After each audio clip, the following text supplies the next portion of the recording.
राज्य सरकार द्वारा समग्र राज्यभરમાં प्रतिवर्ष मार्ग सलामती सप्ताहની ભવ્ય ઉજવણી કરવામાં આવે છે, જે અંતર્ગત ગીર સોમનાથ જિલ્લામાં ટ્રાફિક પોલીસ તેમજ સહાયક પ્રાદેશિક વાહન વ્યવહાર કચેરી દ્વારા માર્ગ સલામતી માસની ઉજવણી કરવામાં આવશે।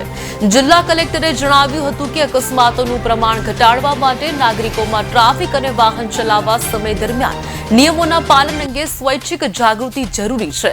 સ્વૈચ્છિક જાગૃતિ આવશે તો વાહન અકસ્માતોનું પ્રમાણ ઘટાડી શકાશે। વાહન ચલાવતા સમયે હેલ્મેટ પહેરવું તેમજ સીટ બેલ્ટ બાંધવા જેવી નાની નાની બાબતોને ધ્યાનમાં રાખવી જરૂરી છે। આપણે જ્યારે નાની નાની વાતોનું પાલન કરીશું તો જ મોટા અકસ્માતોથી બચી શકાશે।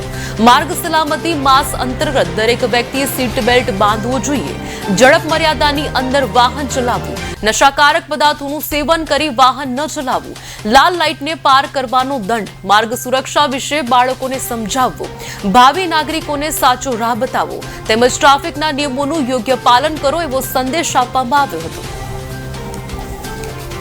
આજરોજ આપણે માસ ઉજવણીનો પ્રારંભ માટે આપણે ત્યારે એ તબક્કે લોકોને ખાસ અપીલ છે કે ટ્રાફિકના નિયમોનું પાલન કરવું જોઈએ। ટ્રાફિકના નિયમોનું પાલન કરવું એ આપણી પોતાની સલામતી માટે છે।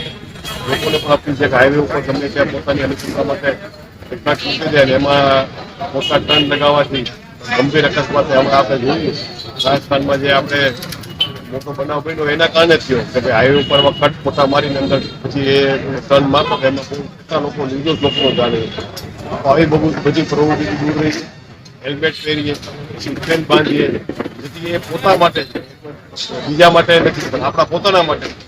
હાલ આ સંક્રાંતિ સિઝન છે એમાં હેલ્મેટ તો તમને દોરાણમાંથી રક્ષણ આપે। લોકોને અપીલ છે કે આપણા માસ દરમિયાન પોતે જ સેલ્ફ ડિસિપ્લિનથી ટ્રાફિકના નિયમોનું પાલન કરે અને જે અમારા ટ્રાફિકના જવાનો અધિકારીઓ કે આરટીઓના જે અમારા બધા અધિકારીઓ છે એ જ્યારે આ ડ્રાઈવ રાખે જાગૃતિ માટેનો એમાં પોતાનો પૂરતો સહયોગ આપે।